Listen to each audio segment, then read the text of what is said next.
प्रकट दिन या दिवशी काय करावे? 1. त्या दिवशी स्वामी महाराजांची केलेली अगदी छोटी पूजा सुद्धा स्वामी महाराजांपर्यंत पोहोचते.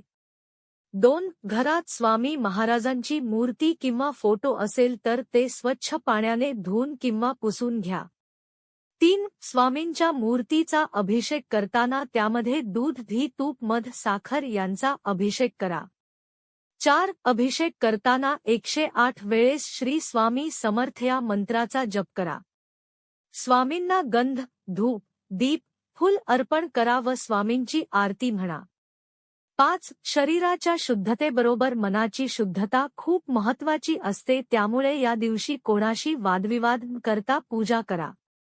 6. या दिवशी स्वामी महाराजांना पुरणपोळी व बेसनाच्या लाडूचा नैवेद्य दाखवा.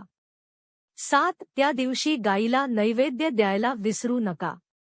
8. कोणत्याही गरजवंताला वस्त्र किंवा फळे किंवा अन्नदान नक्की करा. श्री स्वामी समर्थ.